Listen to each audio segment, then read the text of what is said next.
Okay, so weather-wise, this fits right up with 2020's MO this year. We're also looking at record-setting cold, potential crop-killing cold as we head into the weekend. Potent cold front is going to arrive tomorrow morning at daybreak. It'll bring wet and windy conditions to the area. Now, we're not expecting thunderstorms, but the wind energy with the cold front is just going to make it a windy day, even when it's not raining. So we're expecting sustained winds out of the south-southwest tomorrow between 20 and 30. They'll gust up to 40 miles an hour tomorrow. So clearly we've seen NES has been working so hard this week to get power restored.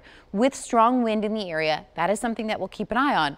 But as I mentioned, it's not thunderstorm wind. It's not going to be a repeat of last weekend. It's just going to be a windy, wet setup for Friday. Skies will dry by Friday night, and that's going to set the stage for record cold by Saturday morning. It's a big roller coaster as we head into our Mother's Day weekend. Gorgeous conditions. I wish I could bottle today up and just sprinkle it on tomorrow and our holiday weekend. We'll call it a holiday for the moms, but I don't have that power. Just under 70 here in Columbia. Real pretty conditions there. We'll likely have a stunner of a sunset tonight. A little bit of fair weather cumulus clouds. These are the puffy ones that look like cotton balls. They popped up today. That's not actually the next system. Those are just some fair weather clouds that developed in the atmosphere. As we look into the evening hours tonight, it's this energy that's sliding out of the plains that will steadily thicken cloud cover from the west and will bring us rain by sunrise tomorrow. The bulk of the rainfall is going to fall between sunrise and lunchtime on Friday. And as I mentioned, we're expecting showers, not thunderstorms. Heaviest will be mainly north of I-40. Rainfall totals look to be around a ½ an inch.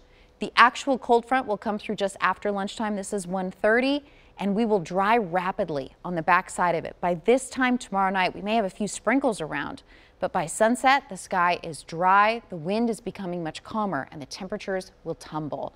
52 overnight tonight is going to feel balmy compared to the weekend lows. We won't move much tomorrow because the cold front's coming through earlier in the day, upper 50s.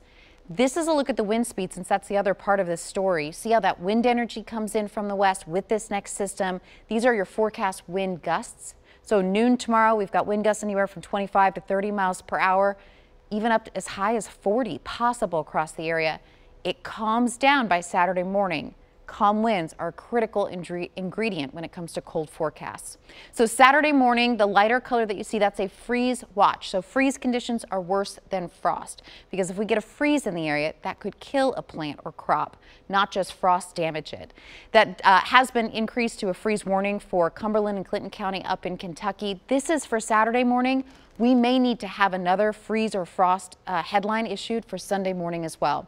So Saturday's forecast low of 35, that would be a new record. It would break the record set back in 1960. Not as cold Mother's Day morning, but 39 is plenty chilly, especially for May standards. It wouldn't set a record, but that's not going to make any plants or crops happy across the area either.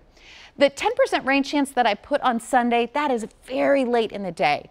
Everyone's going to get a dry sunset Sunday night, and the chance for a few showers will be mainly in our Kentucky tier closer to midnight Sunday night. And then we look at a fairly tranquil period as we round the corner into next week. More importantly, more May-like weather as we head towards the middle of next week. Vicki, a return to 70s, even low 80s by late next week.